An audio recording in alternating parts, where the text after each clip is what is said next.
গল্পকথন by Kallol চ্যানেলে আপনারা শুনছেন জোবায়ের আমিনের লেখা আমি ও বিকেলের সোনালি রোদ। আজ চতুর্থ পর্ব।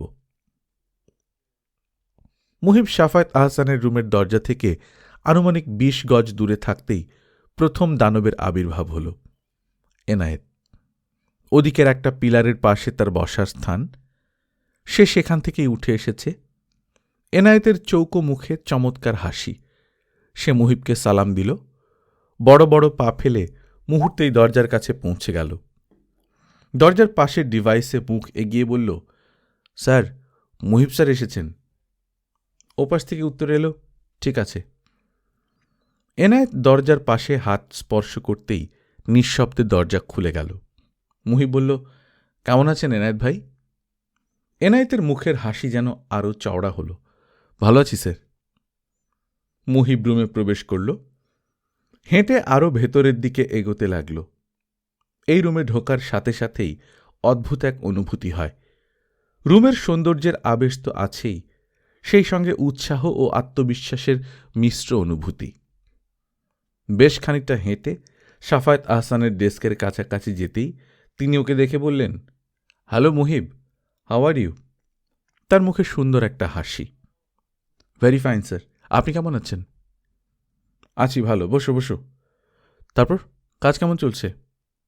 জি স্যার, ভালো। বাসার সবাই কেমন আছে? ভাবি, মাহিরা, সেঁজুতি, তনু, ওদের বাচ্চা কাচ্চারা? সবাই ভালো আছে।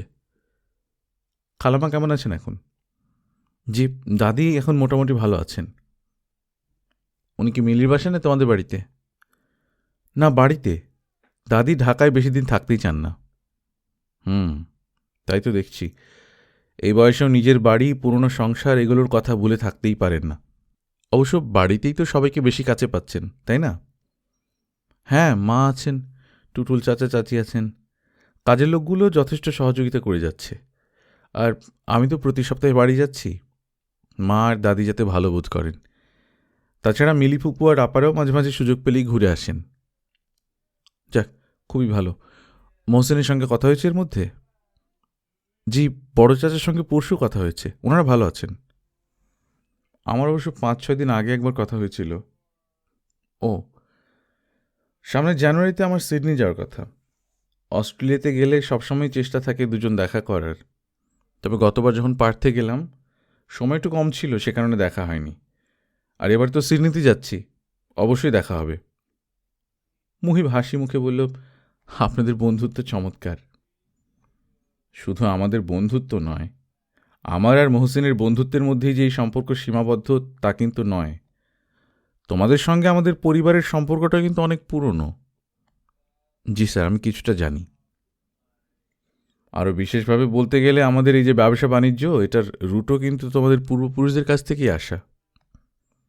মুহিবকে এবার একটু আশ্চর্য আর কৌতূহলী মনে হলো। এই বিষয়টা স্যার আমি জানতাম না। শাফায়েত আহসান বললেন, চা খাবে? মুহিব বিনয়ের সঙ্গে বলল, আপনি খাবেন? খাই তোমার সঙ্গে এক কাপ। মুহিব হেসে ফেলল, with or without sugar? With sugar. Shafayet Ahsan ইন্টারকমে ভেতরের ডাইনিংয়ের কিচেনে চায়ের কথা বললেন। ফোন রেখে চেয়ারে হেলান দিতে দিতে বললেন, গত কয়েক সপ্তাহের মধ্যে আজকের দিনটাকে একটু রিল্যাক্স মনে হচ্ছে। তিনি মুহিবের দিকে তাকিয়ে আছেন, চোখে সরল দৃষ্টি, প্রশান্ত চেহারা। তিনি বললেন, বিজনেস বিষয়টা একই সঙ্গে ইন্টারেস্টিং এবং কমপ্লেক্স। ব্যবসা যখন ছোট তখন মজার উপাদান কম, আবার জটিলতাও কম। আর ব্যবসা যখন বড় তখন মজার উপাদানগুলো ভরপুর আর জটিলতা প্রচুর। মুহিব চুপ করে শাফায়েত আহসানের দিকে তাকিয়ে আছে। ব্যবসা তুমি সৎ এবং অসৎ দুই পথেই বড় করতে পারো, দুই পথেই জটিলতা অনেক। কিন্তু তোমাকে ব্যবসাটার মজাটাকে উপভোগ করতে হবে এবং জটিলতাগুলোকে নিয়ন্ত্রণে আনার ক্ষমতা রাখতে হবে। মানুষের মুখে কথা প্রচলিত আছে, honest business sustains long, dishonest business can't survive long. কথাগুলো ঠিক নয়। ব্যবসায় ক্ষণস্থায়ী হবে না দীর্ঘস্থায়ী হবে সেটা সততা বা অসততার উপর নির্ভর করে না। নির্ভর করে যে বা যারা ব্যবসা পরিচালনা করছেন তাদের সক্ষমতার উপর। How they are handling all the situations and complexities. তবে প্রোডাক্ট বা সার্ভিস যেটা নিয়ে তুমি কাজ করো না কেন, সেগুলোতে কিন্তু কোয়ালিটি থাকতে হবে।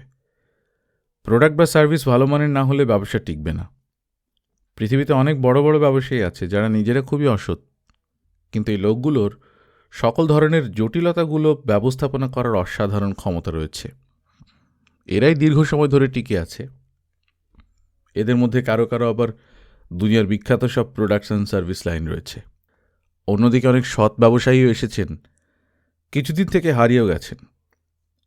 হারিয়ে যাওয়ার তালিকায় অসংখ্য অসৎ ব্যক্তিও আছে। এইসব ব্যক্তি বা প্রতিষ্ঠান হারিয়ে যাওয়ার কারণ মূলত সেই সব ব্যক্তি বা প্রতিষ্ঠানগুলোর ম্যানেজমেন্ট ফেলিয়ার। এখানে সৎ বা অসৎ ব্যক্তি প্রধান কারণ নয়। আবার এও শোনা যায়, অসৎ ব্যক্তিদের ব্যবসায়িক উন্নতি ও প্রসার সৎ ব্যক্তিদের ব্যবসায়িক উন্নতি আর প্রসারের থেকে দ্রুততর হয়। এটাও সঠিক কোনো কথা নয়। Business growth and expansion absolutely rely on your innovative ideas and creative performances. আর এগুলো হতে হবে নিখুঁত এবং গোছানো।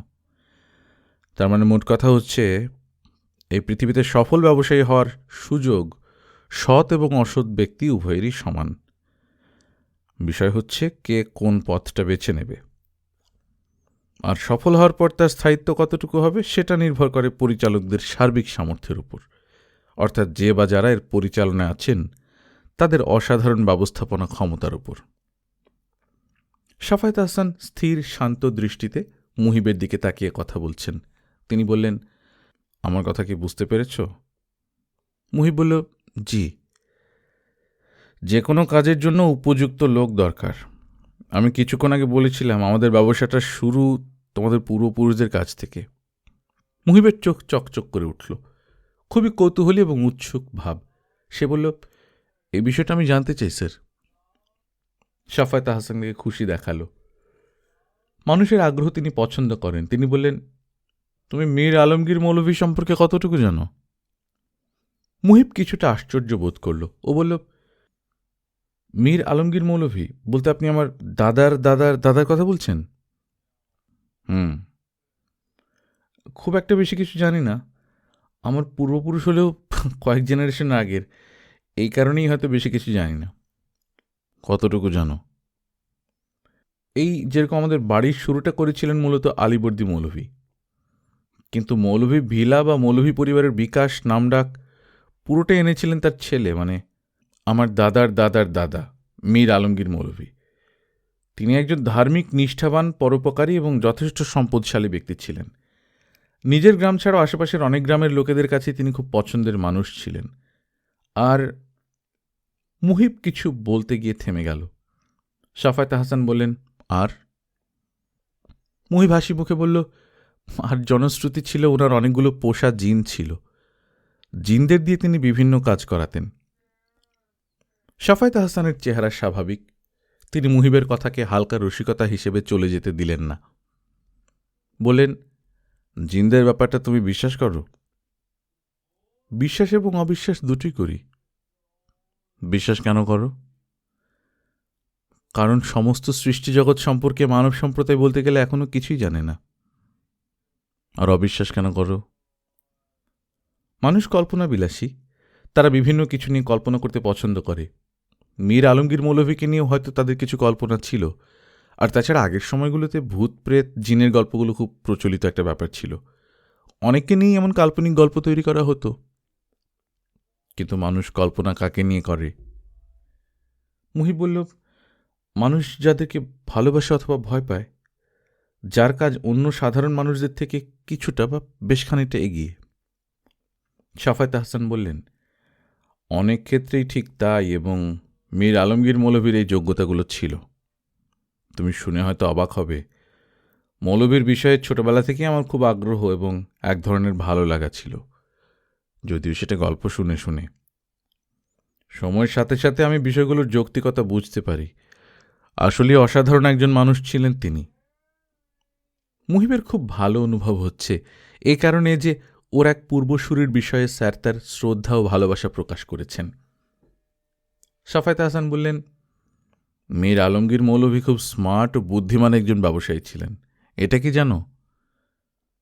উনি ব্যবসা করতেন এটা জানি। ওনার সম্পদের খুব অল্প একটা অংশ তার ছেলেমেয়েরা পেয়েছিল, যদিও সেটাও কম নয়, কিন্তু মৌলভীর সম্পদের পরিমাণ ছিল আরও অনেক বেশি। জি স্যার, এটা নিয়েও একটা কাল্পনিক গল্প তৈরি হয়েছিল যে তার সম্পদের বেশিরভাগই শেষে জিনেরাই নিয়ে চলে গিয়েছিল। কিন্তু জিন সম্প্রদায় কেন তার বেশিরভাগ সম্পদ নিয়ে চলে গিয়েছিল? মুহিব বলল, সেই সময় লোকজনের কারণ দাঁড় করিয়েছিল যে মৌলভীর ব্যবসাগুলো মূলত জিনেরাই এনে দিত, কিন্তু মৌলভীর 4 ছেলের কেউই তার মতো উপযুক্ত ছিল না। সে কারণে মীর আলমগীর মৌলভীর মৃত্যুর ঠিক আগেই জিনেরা তার সমস্ত সম্পদের বেশিরভাগটাই নিয়ে যায়। আসলে স্যার, মৌলভী সম্পর্কে খুব বেশি তথ্য আমার কাছে নেই, আর সে কারণে এই গল্পগুলোর যৌক্তিক ব্যাখ্যাগুলো নিয়ে সেভাবে চিন্তাও করা হয়নি। আমি যদি তোমাকে কিছু তথ্য দিই, তাহলে তুমি এই বিষয়গুলোর কিছুটা যৌক্তিক ব্যাখ্যা পাবে। মুহিব আগ্রহী হয়ে বলল, জি স্যার, বলুন। মৌলভীর ব্যবসা বিদেশি বণিকদের সঙ্গেও ছিল, এটা কি জানো? অল্প কিছু হয়তো ছিল। না, অনেক বেশি পরিমাণে ছিল। এদেশে বিদেশি বণিকদের আগমন সুপ্রাচীনকাল থেকেই শুরু হয়েছে। 1800 সালের দিকেও ব্রিটিশরা ছাড়াও পর্তুগিজ, ডাচ, স্প্যানিশ, আরবীয়রা পৃথিবীর অনেক দেশ থেকেই বণিকেরা নিয়মিতই আসত। কিন্তু সে সময় এদেশের শিক্ষিত মানুষের সংখ্যা ছিল খুবই কম। আমার ধারণা মীর আলমগীর মৌলভীর বাবা জনাব আলীবর্দী মৌলভী খুব না হলেও মোটামুটি সচ্ছল ছিলেন। তিনি সন্তানদের শিক্ষার ব্যবস্থা করেছিলেন। সে সময়েও বিভিন্ন ভাষা শিক্ষার বেশ ভালো একটা প্রচলন ছিল, এবং এসব ভাষা শেখানোর জন্য পণ্ডিতবর্গ ছিলেন। বিভিন্ন বিষয় যেমন পড়ানো হতো, ভাষা শিক্ষারও চর্চা হতো। মীর আলমগীর মৌলভী এই বিভিন্ন ভাষা শিক্ষার সুযোগটা পেয়েছিলেন। তার নিজের মেধা এবং আগ্রহের কারণে বেশ অনেকগুলো ভাষাতেই তিনি যথেষ্ট পারদর্শী ছিলেন। মৌলভী যে অনেকগুলো ভাষাতে কথা বলতে পারতেন, এই তথ্য ছোটবেলায় আমি দাদা ও বাবার মধ্যে বিভিন্ন আলোচনায় বেশ কয়েকবার শুনেছি। এটা একটা গুরুত্বপূর্ণ তথ্য। যেহেতু এই পারদর্শিতা সে সময় খুব কম সংখ্যক লোকেরই ছিল, সেহেতু সেই কম সংখ্যক লোকের সুযোগটা ছিল অনেক বেশি, এবং মৌলভী সেই সুযোগটা পেয়েছিলেন অনেক বেশি। আমরা এই যুগেও ইন্টারন্যাশনাল বিজনেস বা গ্লোবাল ট্রেডে দুটো বিষয়কে প্রাইম ফ্যাক্টর বলি। প্রথমটা হচ্ছে কমিউনিকেশন স্কিলস, আর দ্বিতীয়টা হচ্ছে রিলায়েবিলিটি। বিদেশি বণিকেরা সে সময় দুটো জিনিসই মৌলভীর মধ্যে খুব ভালোভাবে পেয়েছিল, যে কারণে বিভিন্ন দেশের বণিকদের সঙ্গে তার ব্যবসা বাণিজ্য হয় এবং সত্যিকার অর্থেই তার সম্পদের পরিমাণ বাড়তে থাকে অনেক বেশি। যেহেতু সাধারণ মানুষ এসব বিষয়ে কিছুই বুঝত না, তারা মৌলভীকে একজন ধর্মপরায়ণ ভালো মানুষ হিসেবেই দেখত, এবং সে কারণেই এত অপরিচিত ভিনদেশি বণিকদের সঙ্গে মৌলভীর ব্যবসা আর সম্পদকে কেন্দ্র করে তারা জিনের গল্পগুলো তৈরি করেছিল। মুহিব সাফায়েত আহসানের দিকে তাকিয়ে আছে। স্যারের কথায় পূর্ণ যুক্তি রয়েছে। সে কিছু একটা বলতে যাচ্ছিল, ঠিক সেই সময় কেউ একজন বলল, আসবো স্যার? সাফায়েত আহসান বললেন, এসো। একজন বয় সার্ভিং ট্রলি নিয়ে এগিয়ে এলো। দুজনের সামনেই আলাদা আলাদা করে চা, বিস্কিট আর চিনির পট নামিয়ে রাখল। শান্ত ভঙ্গিতে ট্রলি নিয়ে চলে গেল। সাফায়েত আহসান চায়ের কাপ এগিয়ে নিতে নিতে বললেন, তুমি কিছু একটা বলতে যাচ্ছিলে?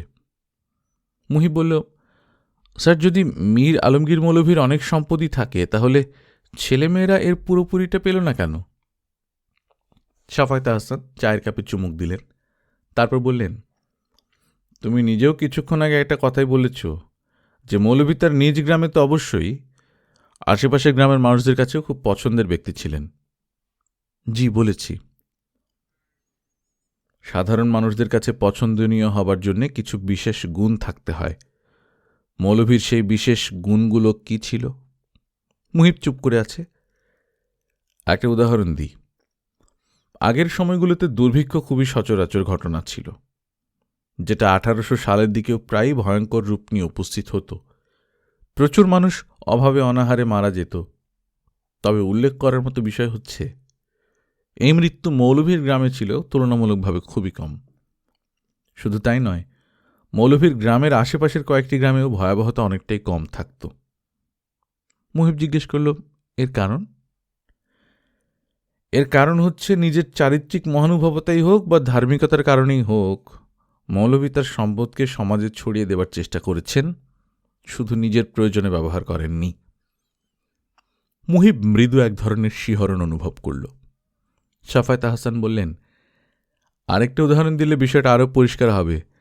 আমি বলছিলাম যে আমাদের ব্যবসার শুরুটা মূলত তোমাদেরই পূর্বপুরুষ থেকে, এবং এটা শুরু মীর আলমগীর মৌলভীর কাছ থেকেই। আমার দাদার দাদা ইসমাইল ফিরোজি মীর আলমগীর মৌলভীর একজন কর্মচারী ছিলেন। কর্মচারীদের মধ্যে ইসমাইল ফিরোজি ছিলেন সবচেয়ে ছোট। তিনি মৌলভীর ওখানে কাজ শুরু করেন 9 বছর বয়সে। মৌলভী তাকে খুব ভালোবাসতেন। কাজের পাশাপাশি মৌলভী তাকে তার সন্তানদের সঙ্গে পড়ালেখারও সুযোগ দেন। 20 বছর বয়সে ইসমাইল ফিরোজি বিয়ে করেন। তার মানে বিয়ের আগে প্রায় 11 বছর তিনি মৌলভীর ব্যবসা বাণিজ্য খুব কাছ থেকে দেখার সুযোগ পান। আর কিছু শিক্ষা দীক্ষা তো হয়ই। বিয়ের পর তিনি নিজে আলাদা কিছু করার সিদ্ধান্ত নেন। তার কাছে উল্লেখ করার মতো কোনো বিশেষ টাকা পয়সা ছিল না, কেননা বিয়ের আগে কাজ করে তিনি যা পেয়েছেন সেটা পরিবারের অন্য সদস্যদের মতো তাকেও খরচ করতে হয়েছে। দরিদ্র পরিবার, তবে সামান্য কিছু জমানো টাকা ছিল। ইসমাইল ফিরোজি তার আলাদা ব্যবসা শুরুর কথা মৌলভীকে বললেন এবং কিছু টাকাও ধার চাইলেন। এখানে উল্লেখ করার মতো বিষয়, মৌলভী তাকে টাকা ধার দেন এবং মৌলভীর ওখানে কাজটা পুরোপুরি ছাড়তে নিষেধ করেন, কেননা যেহেতু তার সংসার রয়েছে সেহেতু তার দায়িত্বও বেড়েছে। কিন্তু ব্যবসা বাণিজ্য শুরুতে ভালো মন্দ দুটোই হতে পারে। সেক্ষেত্রে পরিবারের সদস্যদের অনিশ্চয়তার মধ্যে রাখার কোনো প্রয়োজন নেই। মৌলভীর সব সাহায্যই অপূরণীয় এবং এই সাহায্য ইসমাইল ফিরোজি তাই করলেন। তিনি মৌলভীর ওখানে কাজ করতেন এবং এর পাশাপাশি তার ব্যবসা চালাতে চেষ্টা করতেন। পরবর্তী 5 বছরে তিনি আরও 2 বার মৌলভীর কাছ থেকে টাকা ধার নেন এবং তার ব্যবসা দুর্দশার মধ্য দিয়েই চলতে থাকে। সমস্ত টাকা নষ্ট করার পর তিনি 4র্থবার ধার পান মৌলভীর কাছ থেকে। সংসার মোটামুটি চলছে, মৌলভীর ওখানে কাজ তখনও করছেন। 4র্থ ধারের টাকার 5 বছরের প্রচেষ্টার অভিজ্ঞতায় 6ষ্ঠ বছরে ইসমাইল ফিরোজি ব্যবসায় কিছুটা ভালো করতে শুরু করেন। আর এটাই আমাদের ব্যবসার প্রথম দিকের কিছুটা উন্নতি। ইসমাইল ফিরোজির ব্যবসা ছিল সুতা, পাট আর কাউনের। কাউন চেনো? মুহিব বলল, জি স্যার, একটা হলুদ রঙের দানাদার শস্য। যাই হোক, ইসমাইল ফিরোজি এরপর আরও 3 বছর মৌলভীর কাজে যুক্ত ছিলেন।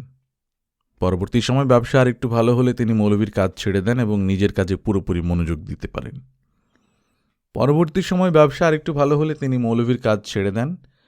নিজের কাজে পুরোপুরি মনোযোগ দেওয়ার জন্যে। সে সময় ইসমাইল ফিরোজির পক্ষে মৌলভীর সমস্ত টাকা পরিশোধ করা অনেকটা কঠিন ছিল। তবে ব্যবসা একটা অবস্থানে যাওয়ার পর তিনি তার 4র্থ ধারের টাকা পরিশোধের জন্য মৌলভীর কাছে যান। খুবই আশ্চর্যের বিষয়, মৌলভী কিন্তু তার কাছ থেকে কোনো টাকাই গ্রহণ করেননি, উল্টো ব্যবসায় ভালো করার জন্য কিছু উপদেশ দিয়ে দিয়েছিলেন। শাফায়েত আহসান হাসি মুখে বললেন, মৌলভীর বিষয়ে কিছু ধারণা তুমি হয়তো এখন পেয়েছ। মুহিবকে খুশি মনে হলো। সে বলল, জি স্যার। আর ইসমাইল ফিরোজির পরবর্তী ব্যবসায়িক ধারাটা কেমন ছিল? তিনি তার ব্যবসাকে একটা মোটামুটি অবস্থানে নিতে পেরেছিলেন, তবে তার পরের 2টো জেনারেশনে ব্যবসার কিছু অবনতি হয়। এর পরের প্রজন্মের সদস্যদের মধ্যে শুধু আমার বাবা আবার ব্যবসা বাণিজ্য নিয়ে মনোযোগী হয়ে কাজ করার চেষ্টা করেন। উল্লেখযোগ্য কোনো পরিবর্তন না হলেও বিভিন্ন ক্ষেত্র নিয়ে তার কাজ করার তীব্র প্রচেষ্টা বিভিন্ন ক্ষেত্রে ব্যবসার ভিত্তি তৈরি করতে পেরেছিল। আমি মনে করি এটা ছিল তার অনেক বড় রকমের একটা সিদ্ধান্ত। তার সেই কাজগুলোই শুরুতে আমার চিন্তার ব্যাপক প্রসার ঘটিয়েছিল, আমাকে অনেক বড় পরিসরে ভাবতে দারুণভাবে প্রভাবিত করেছিল। আমার গত 42 বছরের কর্মজীবনে আমরা যা অর্জন করেছি, আমি বলবো এগুলোতে বাবার এক্সপেরিমেন্টাল অ্যাক্টিভিটিসগুলোর আমার কাজের মূল ভিত্তি হিসেবে কাজ করেছে। বিভিন্ন ধরনের ব্যবসায় আমাদের সফলতাগুলোকে দ্রুততর করেছে। শাফায়েত আহসান এখানে থামলেন। সামনে সামান্য ঝুঁকে হাত দুটো ভাঁজ করে ডেস্কের উপর ভর দিলেন। চোখ মুহিবের চোখের দিকে, চোখে সরল ও স্নেহের দৃষ্টি। তিনি বললেন, এবার বলো, এই যে দীর্ঘ আলোচনা করলাম, এর ভেতর তোমার ফাইন্ডিংস কি? মুহিব বলল, সহজভাবে বলতে গেলে সামারি হচ্ছে সফলতার জন্য উপযুক্ত লোক প্রয়োজন এবং সফলতা টিকিয়ে রাখার জন্য উপযুক্ত লোক প্রয়োজন। Without proper person nothing can develop and nothing can sustain. Safayet Ahsan শব্দ করে হেসে ফেললেন, চেয়ারে হেলান দিলেন। তাকে দেখতে ভালো লাগছে। তিনি বললেন, খুব অল্পতেই শেষ করে দিলে, ব্রিলিয়ান্ট। হ্যাঁ, অল্পতেই শেষ করলাম, তবে অ্যাডিশনাল ফাইন্ডিংসও আছে। সেটা কীরকম? এটা হচ্ছে আমার নিজের সম্পর্কেই জানা। মীর আলমগীর মৌলভী সম্পর্কে খুবই গুরুত্বপূর্ণ কিছু তথ্য, যেগুলো আমি জানতামই না, অথচ যেগুলো খুবই মূল্যবান এবং উৎসাহজনক। যদিও এটাই স্বাভাবিক যে মানুষ তার নিজের ব্যর্থতার গল্প নিজে প্রবাহিত হতে দিতে চায় না, আর সে কারণেই হয়তো আমাদের পূর্বপুরুষদের কাছ থেকেই এই তথ্যগুলোর প্রবাহ ধীরে ধীরে থেমে গিয়েছে। তারপরও আপনার কাছ থেকে শুনে মৌলভীর ব্যাপারে একটা আলাদা অনুভূতি তৈরি হচ্ছে, শ্রদ্ধা, ভালোবাসার, উৎসাহের। সাফায়েত আহসান বললেন, স্বভাবতই মৌলভীর বৈশিষ্ট্য তার উত্তরসূরিদের মধ্যে থাকবে। তোমার বাবা আমার খুব পছন্দের একজন মানুষ ছিলেন, আর মহসিনকে তো আমি কাছ থেকেই দেখেছি, ভেরি ইন্টেলিজেন্ট। কিন্তু ওর আগ্রহ ছিল স্কলারশিপ আর রিসার্চের প্রতি, করেছেও তাই। আমার সাথে আমার কাজে আমি ওকে পাইনি। আমার বিশ্বাস মৌলভীর সেই চমৎকার মেধা এবং বৈশিষ্ট্যগুলো তোমার ভেতরে বিদ্যমান। তুমি তোমার যে কোনো ইচ্ছা আমার সঙ্গে আলোচনা করতে পারো, আমার এখানে কাজের ক্ষেত্রে অথবা তোমার নিজস্ব কোনো পরিকল্পনা যেটা তুমি নিজে করতে চাও নিজের মতো করে। যে কোনো ক্ষেত্রে যে কোনো ধরনের সহযোগিতা তোমার প্রয়োজন, আমার যতটুকু সাধ্য আছে আমি তোমাকে সাহায্য করব। মুহিবের ভেতরটা আনন্দে উচ্ছ্বসিত হয়ে উঠল। দারুণ রকমের উদ্দীপনা, কিন্তু নিজেকে নিয়ন্ত্রণে রেখে প্রগাঢ় বিনয়ের সঙ্গে স্যারকে ধন্যবাদ জানাল। সমস্ত অভিব্যক্তি সীমাবদ্ধ করে রাখল সুন্দর হাসিতে। পুরো উদ্দীপনা প্রকাশ করতে চায় না সে, কিন্তু সীমাহীন আনন্দের উদ্দীপ্ত যে ঝলক মুহিবের চোখে খেলে গিয়েছে, সেটা সামনে বসে থাকা এই চৌকস বিজনেসম্যানের নজর এড়াতে পেরেছে বলে মনে হল না। সাফায়েত আহসান মুহিবের মনের অবস্থা বুঝতে পেরেছেন এবং মূলত তিনি এমনটাই আশা করেছিলেন। মুহিব স্মার্ট, ইন্টেলিজেন্ট এবং দারুণ রকমের সম্ভাবনাময়।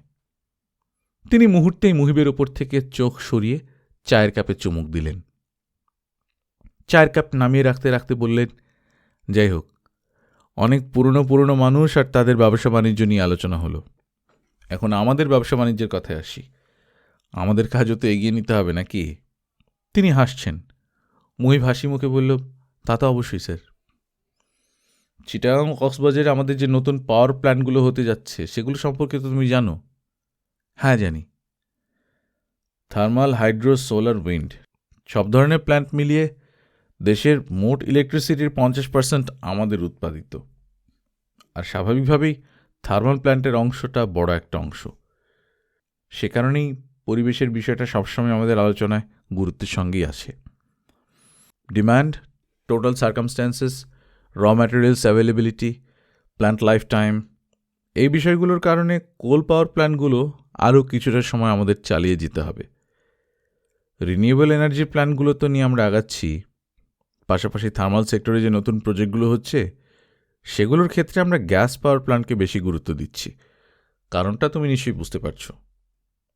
জি স্যার, ক্লিন কোল টেকনোলজিসগুলো আসলেও টোটাল গ্যাস সাপ্লাই চেনে যদি মিথেন লিকেজ নিয়ন্ত্রণ করা যায়, গ্যাস পাওয়ার প্ল্যান্টের এফিসিয়েন্সি যদি বাড়ানো যায়, সেই সাথে গ্রিনহাউস গ্যাস নিঃসরণ যদি নিয়ন্ত্রণে রাখা যায়, তবে কোল পাওয়ার প্ল্যান্টের থেকে গ্যাস পাওয়ার প্ল্যান্ট তুলনামূলকভাবে পরিবেশের জন্য ভালো। আর এই মুহূর্তে এর থেকে বেশি কিছু করার সুযোগ আমাদের হাতে নেই। বলতে গেলে সারা পৃথিবীর কাছেই হুট করে এর থেকে ভালো কিছু করার সুযোগ নেই। চিটাগাং ও কক্সবাজারে যে 3টি প্রজেক্ট হবে, এর একটা হবে সীতাকুণ্ডের সোনাইছড়িতে, আর বাকি দুটো মহাখালীর কুতুবজম ও মাতার বাড়িতে। কুতুবজম ও মাতার বাড়ির প্ল্যান্ট দুটোর প্রতিটিতে 2 করে ইউনিট, সোনাইছড়ির প্ল্যান্টটিতে 3টি ইউনিট, সব ইউনিট 1200 মেগাওয়াটের। তার মানে 3টি প্ল্যান্ট মিলিয়ে 8400 মেগাওয়াটের প্রজেক্ট এগুলো। কুতুবজম ও মাতার বাড়ির পাওয়ার প্ল্যান্ট দুটোতে আমাদের সাথে আছে ফ্রান্সের ইডিএফ, আর সোনাইছড়ির প্ল্যান্টটিতে আছে ইউএসের জেনারেল ইলেকট্রিক। মুহিব বলল, প্রজেক্টগুলোর স্টেক রেশিওটা কেমন হবে স্যার? 80-20। প্রত্যেকটা প্ল্যান্টের 80% স্টেক আমাদের, বাকি 20% স্টেক ইডিএফ এবং জেনারেল ইলেকট্রিকের। শাফায়েত আহসান এগিয়ে চললেন। তিনি বললেন, 3টি প্রজেক্টই কম্বাইন্ড সাইকেল পাওয়ার প্ল্যান্ট, আর কোজেনারেশন বা সিএইচপি সিস্টেমকে বিশেষ একটা টেকনোলজিতে ইন্টিগ্রেট করা হয়েছে এখানে, যাতে করে শক্তির অপচয় ও দূষিত পদার্থের নিঃসরণ সর্বনিম্ন মাত্রায় নিয়ে আসা যায়। পাশাপাশি greenhouse gas capture and storage technology রাখা হয়েছে।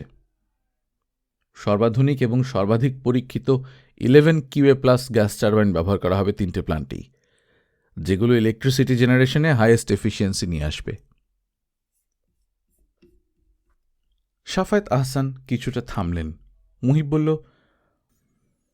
বর্তমানে দেশে গ্যাসের যতটুকু চাহিদা আর গ্যাস খনিগুলো থেকে দেশের উত্তোলনের যে সক্ষমতা, তাতে করে আমাদের এই নতুন পাওয়ার প্ল্যান্টগুলোতে প্রয়োজনীয় পরিমাণ এবং দীর্ঘমেয়াদে নিরবচ্ছিন্ন গ্যাস সরবরাহ পাওয়াটা অসম্ভব।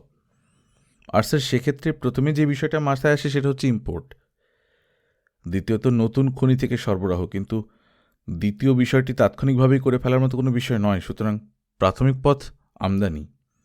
কিন্তু এই সেক্টরে import per unit manufacturing cost বাড়িয়ে দেবে উল্লেখযোগ্যভাবেই। পাশাপাশি মসৃণ একটা সাপ্লাই চেন নিশ্চিত করাও কঠিন কাজ। তেল গ্যাসের আন্তর্জাতিক বাজার তো খুবই অস্থিতিশীল। এই পরিস্থিতিতে জ্বালানি বা ফুয়েল প্ল্যানিংটা আমরা কিভাবে করছি স্যার? শাফায়েত আহসান চায়ের কাপে আরেকবার চুমুক দিলেন। এরপর বললেন, আমাদের এলএনজি ইম্পোর্ট স্ট্র্যাটেজি অনেকটাই আলাদা। সৌদি আরামকো আর শেভরন কর্পোরেশনের সঙ্গে আমাদের নতুন কিছু চুক্তির বিষয় চূড়ান্ত করা হয়েছে। চুক্তিগুলো মাসখানেকের মধ্যেই সম্পন্ন হবে। এই চুক্তিগুলো বহুমুখী এবং দীর্ঘমেয়াদী। দেশে এবং দেশের বাইরে অয়েল অ্যান্ড গ্যাস বিজনেস সম্পর্কিত খুবই গুরুত্বপূর্ণ কিছু চুক্তি। এই চুক্তিগুলোর আওতায় বিভিন্ন ধরনের কাজ হবে এবং অনেকগুলো বিষয়ে আমরা যৌথভাবেই লাভবান হব, যার মধ্যে তুমি যে দুটো বিষয় বলেছ সেগুলো আছে।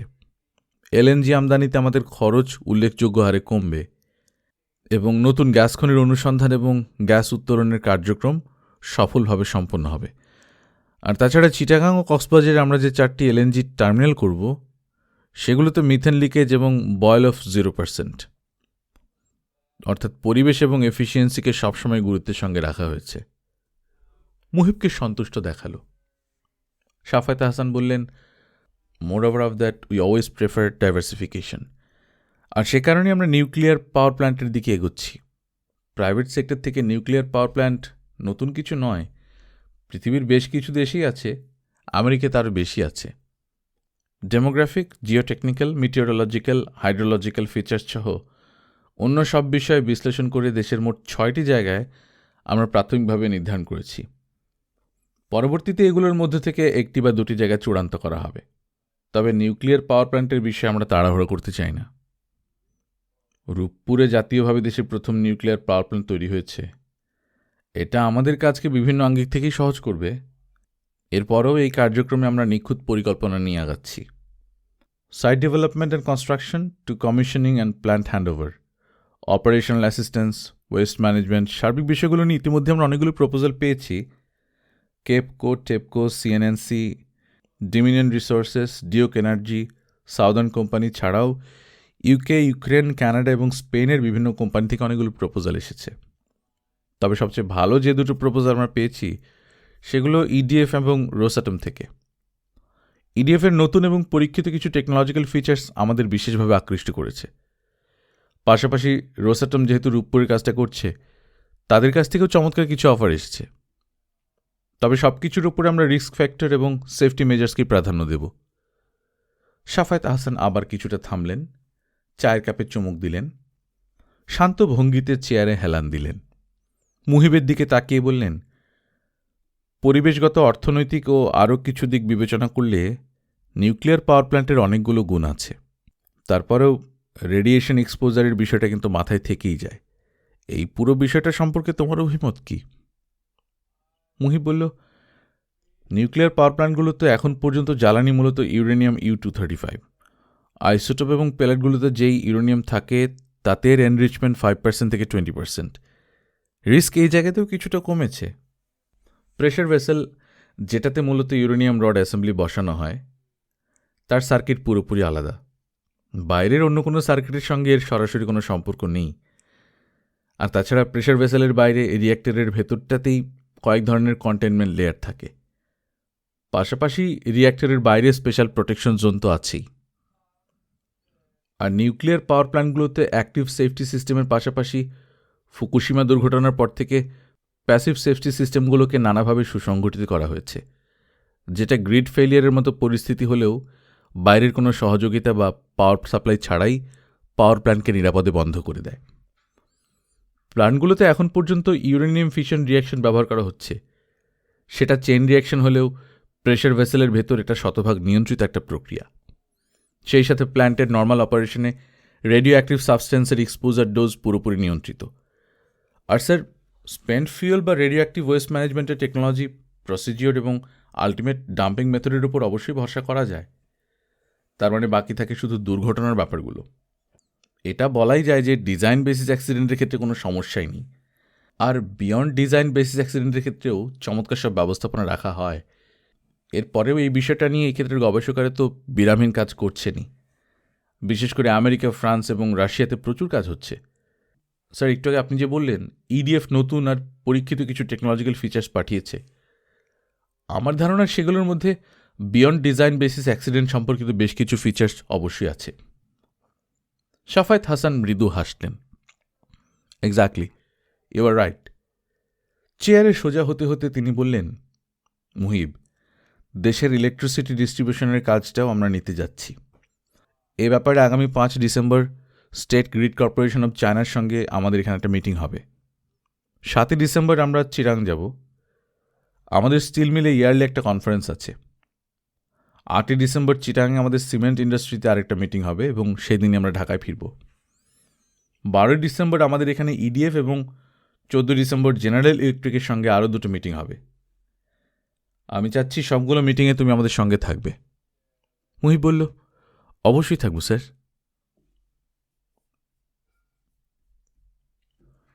প্রায় 1 মাস পরের কথা। শীত কিছুটা পড়তে শুরু করেছে। ভোরবেলাতে বেশ কুয়াশাও দেখা যায়। ভোরবেলার এই সময়টা খুব সুন্দর। জাহানারের কাছেও নামাজের পর এই সময়টা কোমল মনে হয়। কিন্তু আজ একটু অন্যরকম লাগছে।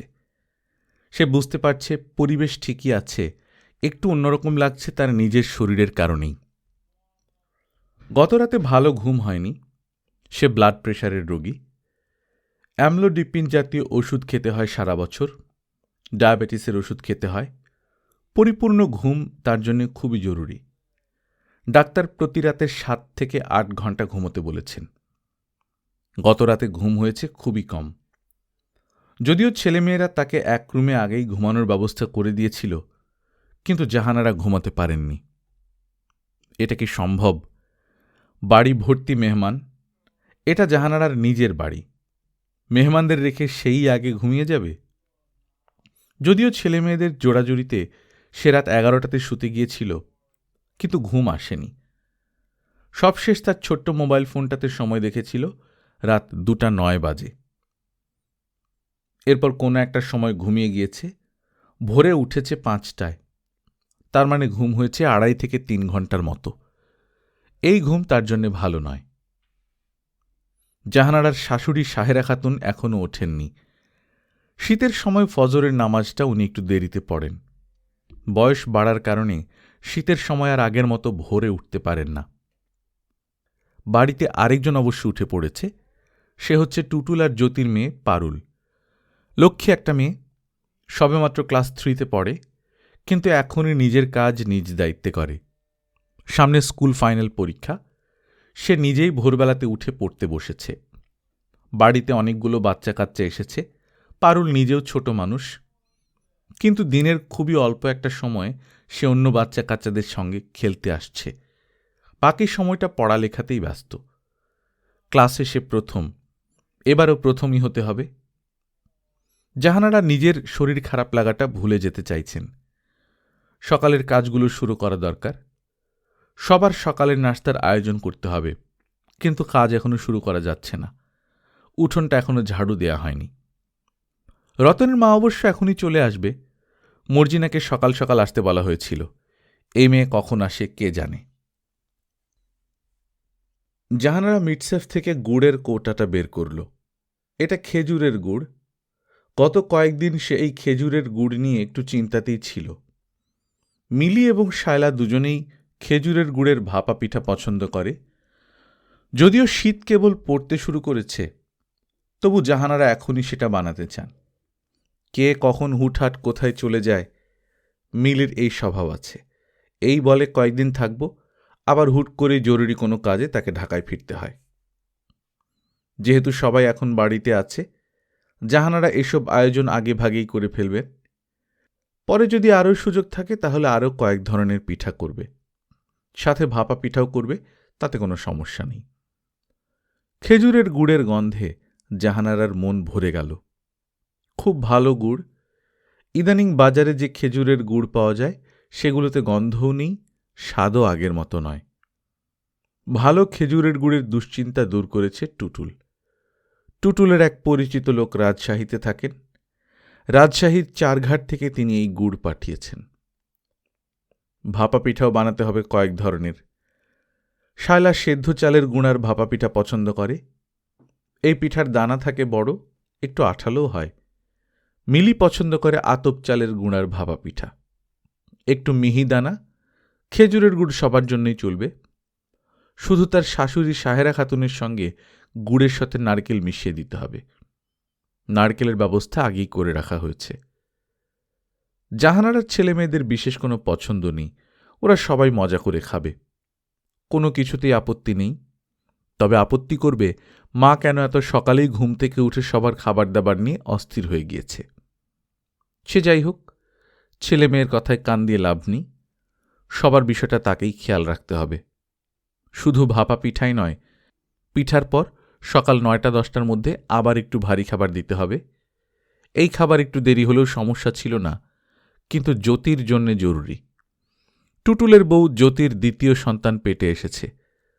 গত কয়েক সপ্তাহ থেকে মেয়েটা কিছুই খেতে পারছে না, যাই খাচ্ছে বমি করে ফেলছে। ওর সময় মতো খাবার দাবার খাওয়া দরকার। ভাপা পিঠা খাইয়ে দুপুর 12টা পর্যন্ত বসিয়ে রাখা যাবে না। জাহানারা আজ সকালে ভারী খাবার হিসেবে পোলাওর চালের খিচুড়ি করবে, সাথে বেগুন ভাজা, কুচি কুচি করে কাটা আলু ভাজা আর মুরগির ঝোল তরকারি। শালা জলপাইয়ের আচার দিয়ে খিচুড়ি পছন্দ করে।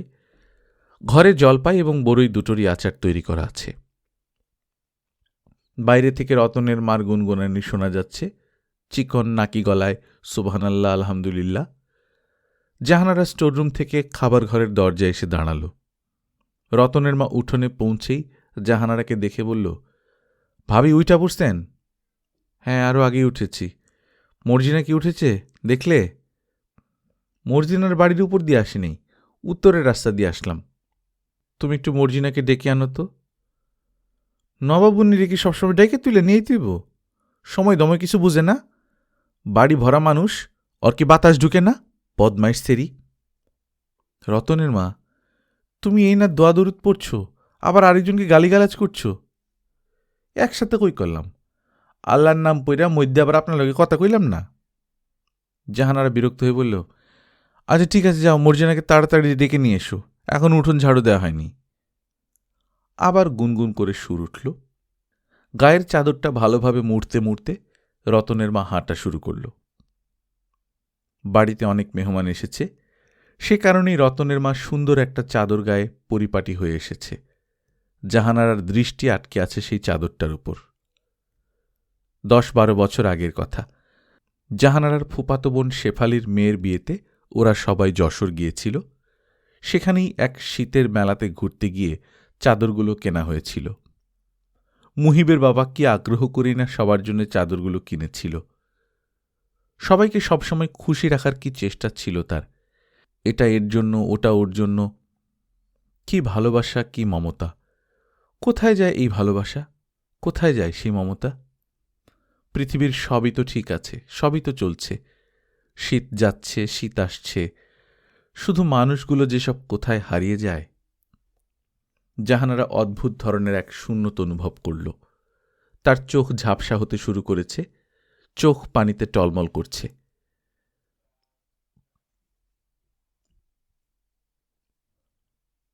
গল্পকথন বাই কল্লোল চ্যানেলে আপনারা শুনছেন জোবায়ের আমিনের লেখা আমি ও বিকেলের সোনালি রোদ।